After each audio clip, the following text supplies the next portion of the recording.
chào các bạn. สวัสดีครับมิงลาบา Halo, apa kabar?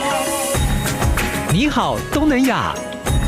央广与今日新闻 NOWNEWS 带你进入东南亚的世界，看见、听见东南亚夯什么。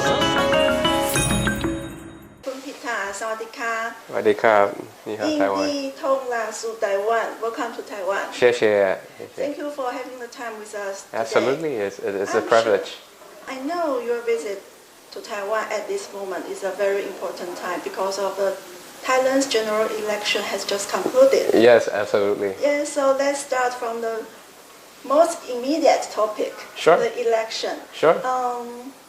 Actually, I have amended this outline because of the election result is quite different from Yes, the pre-election polls. Yes. According to the pre-election polls, Yeah.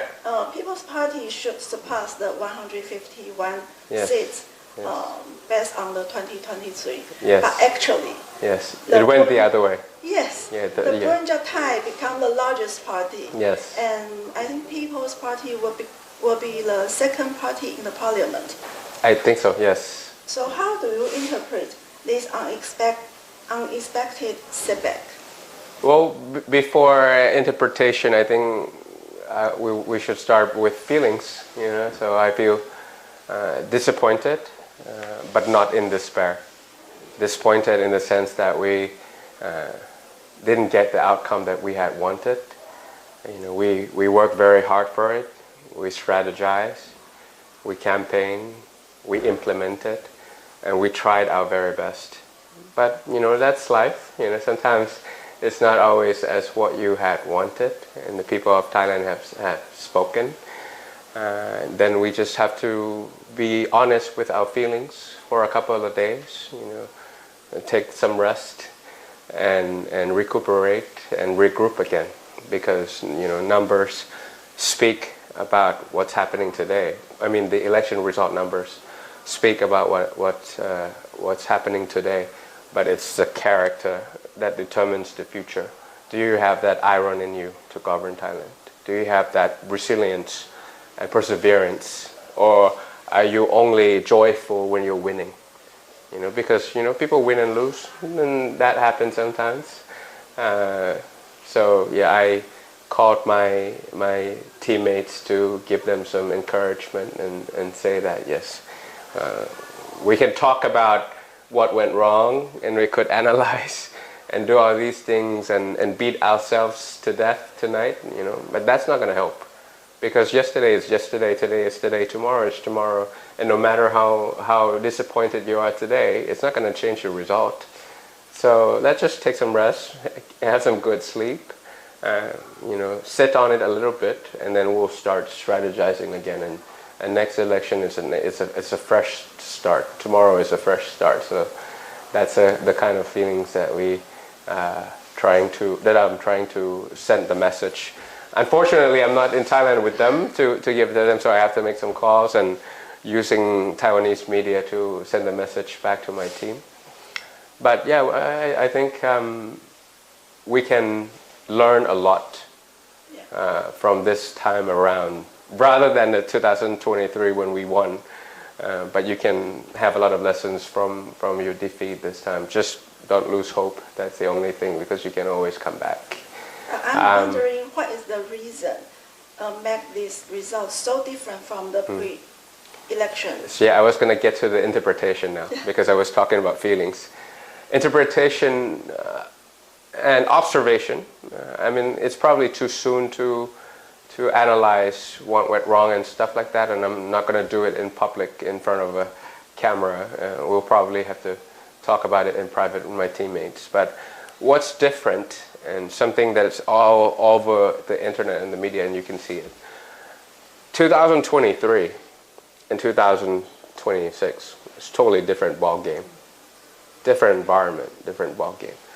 In 2023, we came out of a lost decade from a military coup and dictatorship in disguise. I mean, they were participating in an election with two parties that disappeared this time, but they were military backed. Yeah. So at that time, the key success factor or the deciding factor was political spine. If you are for democracy or you're for dictatorship. So we just use that political positioning that we have that political spine for democracy, and that separated us from our competitors. That separated us from any other competitors. And it was a consensus or a common ground across all Thailand, regardless of how old they are, regardless of which region they come from, regardless of gender, regardless of zip codes. It just swiped throughout Thailand, and we won right away. However, in 2026, it's much more complicated than 2023. And that sentence applies to Taiwan, and that sentence applies to America, and that sentence applies to the entire world. In 3 years, the world is so different, yeah? From 2023 and 2026, whether it's in Europe, whether it's in Australia, whether it's in Japan, things change very fast nowadays. This is the world we live in. And what's different in Thailand specifically is 4 C's. First is conflict. So because of the border conflict between Thailand and Cambodia. Second is about climate crisis, or the flash flood, or the forest fire and air pollution and things like that in Chiang Mai up north. And third is corruption, because of the scam operation that is impacting people all around the world, including Taiwan as well. Thailand is a hub of transportation that sends victims of modern slavery to neighboring countries and things like that. And lastly is cash. So economy. So we're growing at 1%, 1.4% or something like that. According to the Financial Times, pre-COVID level is like this. Vietnam grew by 40%. Thailand grew by 5%. And we're the second largest in ASEAN, but the slowest in terms of growth. So because of that the issues become very segmented, becomes very fragmented. One region could care about climate, one region could care about conflict. The middle class, urbanites could care about corruption. Majority of the people of Thailand could care about cash because they need to put food on the table tonight. So who has that kind of policies or the kind of thinking policy direction that helps them with each of them. So it becomes quite a different ball game that you require different strategy. It's not the same strategy that if you apply it to 2023 and you want to apply it to the current ecology or the current environment in 2026, it's going to be quite hard. And I think that applies to all the elections too, and not just the Taiwan, all the elections across the world. Just because you succeeded last time, you could not apply the formula of what you had accomplished last time to this one. So you got to be really focused. And what I mentioned to my previous interviewer, I came up with my solo thinking last night is that the grand strategy has to be hyper-local. Hyper-local. Local in the sense that it has to be very grassroots, it has to be very participative. The campaign has to be 365 days for 4 years straight now. It's not just going to be like 3 months before the election and things like that. And I think that applies to all the Democrats all around the world also, not just in Thailand. So you got to be very, very on ground and on site, rather than relying too much on air or on net. On net meaning on internet. Yeah. So you got to be like really close to the people and really empathize with the people before you mobilize them.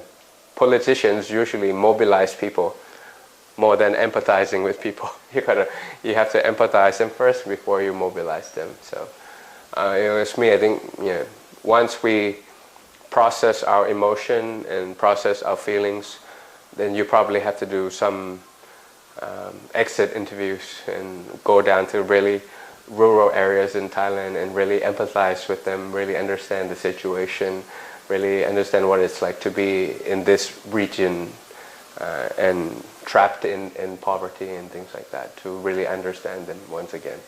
Do you think the result signifies that the traditional Banya system and patronage politics has successfully suppressed so-called the ideological voting orange wave this time? Well, it's probably too soon to tell. Too soon to tell because it's only one day and I haven't looked at the result in detail. But patronage system, dynastic politics that you mentioned, existed last time in 2023. It existed. It's been around for a long time and it's still the case now. So I'm not going to put a position that it's totally because of that. But the observation that we can make right now is that People's Party will be in opposition. The incumbent Phum Jai Thai would probably need to find a coalition partner also. They're 190 something. They need to be 251, so they'll probably have to find a coalition. The battleground is becoming clearer and clearer that Thai politics is returning into the urban-rural divide. Urban versus rural divide, which is something that didn't exist in 2023. You know, whether it's urban or rural, they all voted orange. But this also happened at Thaksin's era. Yeah, so that's what I'm trying to tell you. You are correct. We share the same thinking that politics is returning back to 25 years ago where the line between urban-rural divide is coming up, and if you look at the result, we have 110, 120 something as of now for my successor for the People's Party, and it's a Bangkok plus. Yeah, so it's a Bangkok and metropolitan areas, and all the flagships, all the beachheads, all the big metropolitan cities all around the world. So look at that as our asset. We still have that base of urbanites in the area. How do you, if it's being rationalized like this, how do you capitalize and expand it later? But you still have your core base for sure, you know. But you cannot be a urbanite middle class party that focus on the issues or focus on the areas that is Bangkok, plus all the metropolitans. But it's not the end of the world. It's not the end of the world to me. So we still have to really understand and really have to expand to the rural areas. But I think that's starting to become more clear in this election, which didn't exist in previous election when I was running. In 2023, I think the most important key factor you win is because of the generation divided. But you think this time is not generation divided, it's because of the urban and rural problem? No, I would disagree respectfully. In 2023, it's not just about generations. So the oldest generation district in Thailand, we won. Like the people who are super aging society in a province called Lampang. Lampang is next to Chiang Mai, so Taiwanese people love Chiang Mai. If you come down to Lampang a little bit, you'll see a different vibe. It's a really nice town, so you guys should go. If you go to Chiang Mai, you should go to Lamphun and Lampang as well. So this area is very aging. So like 1 out of 4 or 1 out of 3 will be retired with no younger generations. We won. So even if it's older generation, older than me, they voted for us and we won as well. If you go down to Phuket, down south in the island areas, that's where the younger folks are. Even if it's like the border of Malaysia, the southern part of Thailand, that's where the younger folks are. Their average age is younger than me. They're like 39, something like that. We also won Phuket, landslide 3.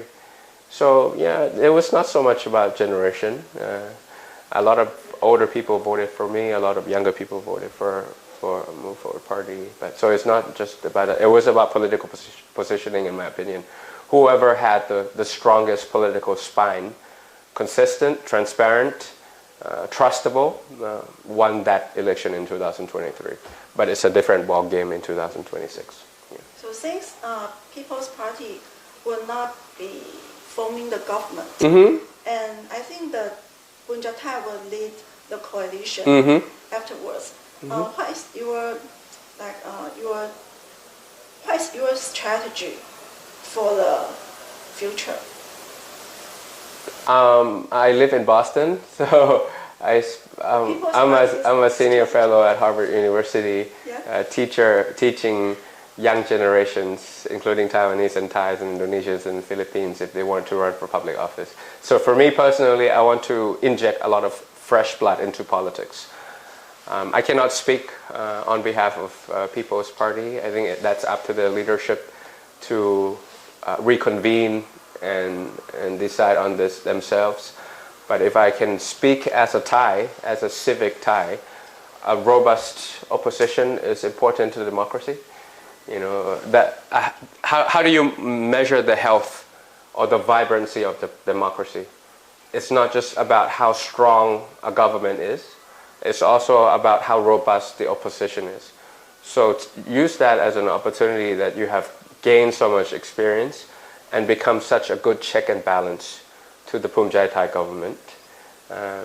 And be realistic in the sense of be pragmatic, be realistic, and put Thai people first in the sense that you're not going to use it as a political game. But if something is good for the country, you don't have to oppose. But if something that is about corruption, something that is about nepotism, something that is about inequality, then you oppose wholeheartedly.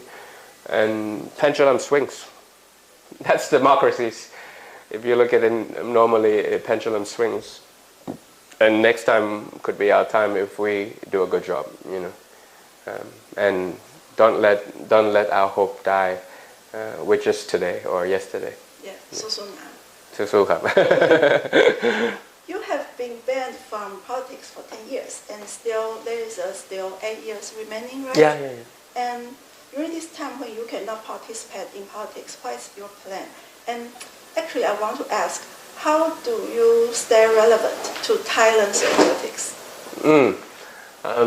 My plan is to listening to a lot of jazz,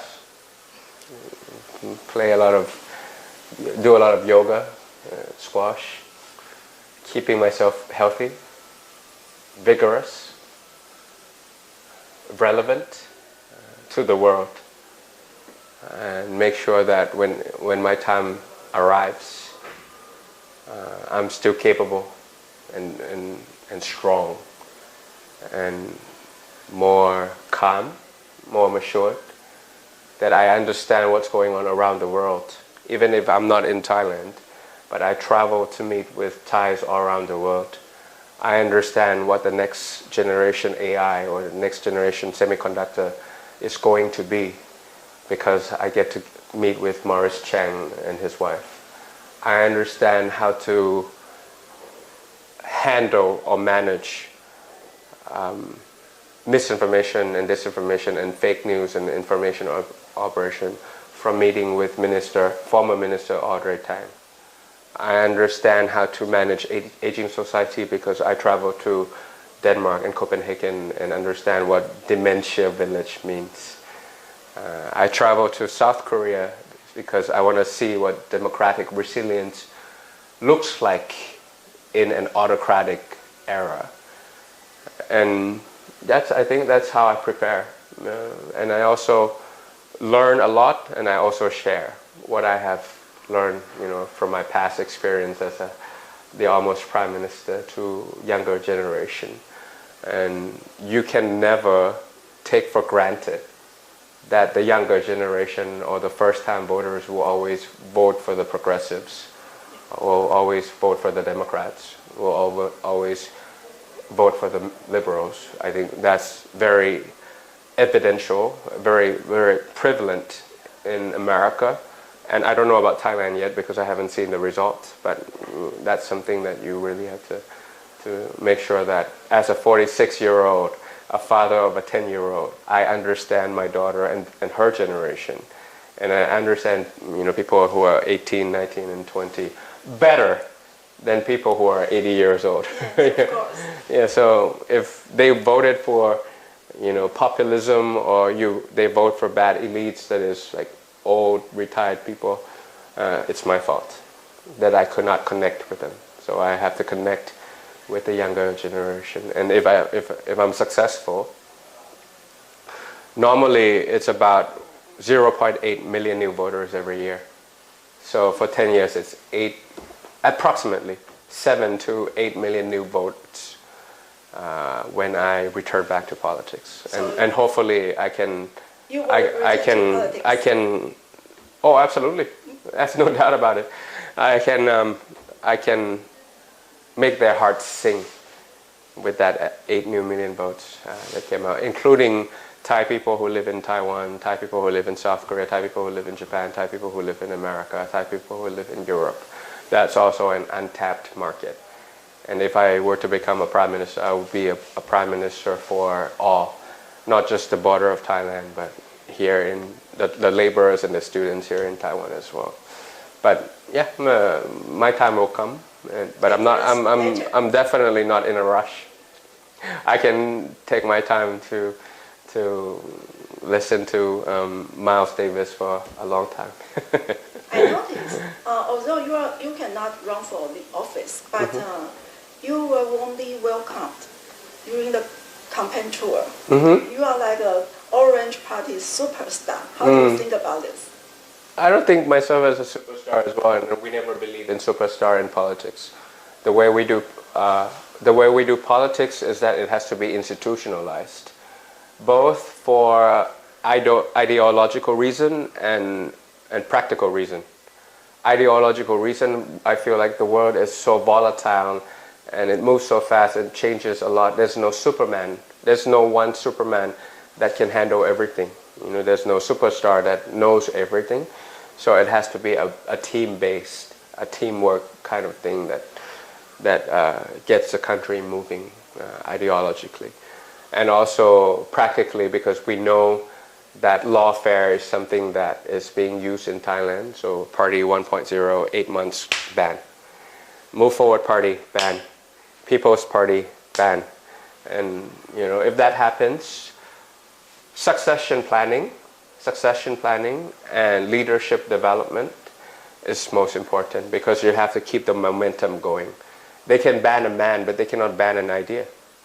You know, they can keep me away, but they cannot keep the values and ideology from going on. But if you focus on one person and you let it die with me, there's nothing left back home. So practically you have to plan your next 10 leaders all the time. Next 10 leaders? Yeah, next 10 leaders. It's quite a lot. Yeah, next 10 leaders as a team though. It doesn't mean that. Look at Singapore. Yeah, so Singapore, from Lee Kuan Yew to Goh Chok Tong to Lee Hsien Loong and now to Lawrence Wong, they have that incubation program almost to all the ministers and all the talent pipeline coming in, and a strong competition before it became Lawrence Wong. Yeah? They had many smart, capable ministers competing with one another like a portfolio, and finally, because of that competition, and Lawrence Wong came in, and succession planning became successful. And I think that's something that for some movement like my own movement, succession planning, leadership development, next 10 leaders is something that you really have to be integral, or to be a part of your strategy. Not just winning an election. Winning an election, we've done it before, but to make sure that there's continuity into the second one and the third one. You know, it's almost like a rock band. You might deliver a one-hit wonder. First album is an ultimate hit, but the second album and the third album, and nobody cares. You know, so it has to be that kind of marathon thinking, that kind of long-term view. And people is the most important in politics. So you gotta have to be able to inject new flesh blood into the party, and you have to import some talents, and you have to have some platform for people to join, feeling safe to be in politics and things like that. But how many successors you have to prepare? Because every time the Constitutional Court banned not just one person, like last time is 11, right? As many as it takes. That's the answer. As many as it takes, but it's not just a one-pronged strategy. It's a holistic plan in the sense that you have to win election, you have to plan your people, but you have to start dominating ideas as well. And I think this time the war of narrative was clear, including international community. If you read BBC, if you read Al Jazeera, if you read New York Times, if you read the Financial Times, if you read The Economist, it's very clear that they say it's becoming a norm now that the election outcome and the election result doesn't have to be the same in Thailand. Yeah.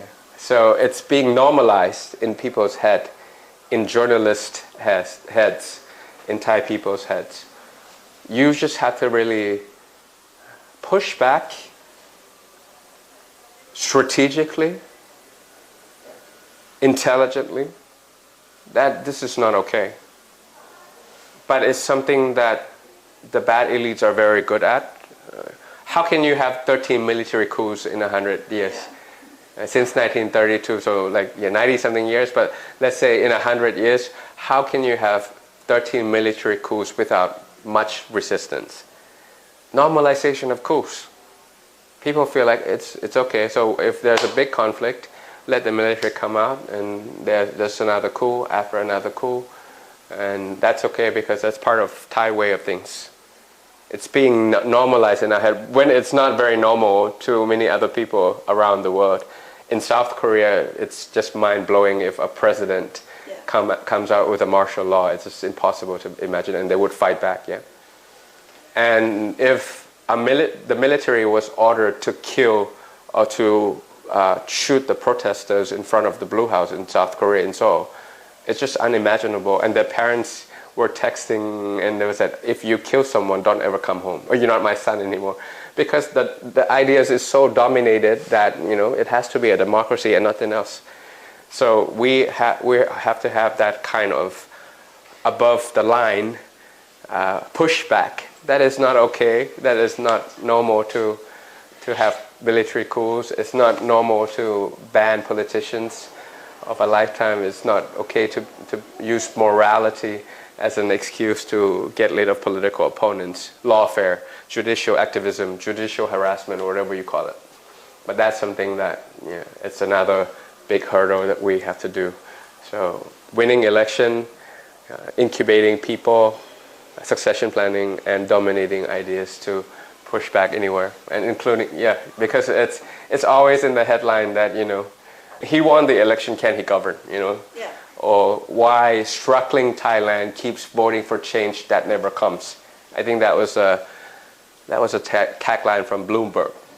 So because of that, people already believe it doesn't matter. And I think there would be a benefit of the hindsight that it's psychologically, it's a reverse psychologically. That's why you vote for pragmatism. You voted for populism, because if you vote for a party that can never govern, why would you? It's futility. It's a futile attempt. That's those are the things that I think we have to push back. Okay, the last question.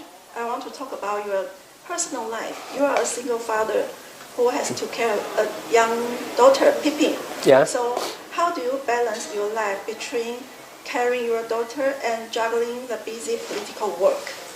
I think the question is a bit off. It's not about a single father that has to take care. It's a single father that loves to take care of my daughter. She makes me a better person. She makes me listen more. So it's a good balance that when you become a politician, you speak a lot. You speak a lot in front of other people, and you try to always articulate what's on your mind and things like that. But when you become a father with your family member, you listen a lot and you ask questions. You ask questions what her feelings are and how you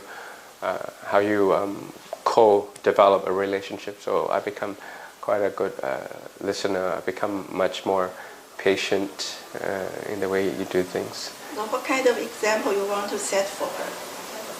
I want her to be public-minded and to be free from what the society expects of her, and for her to follow her dream and follow her heart, but take it with her.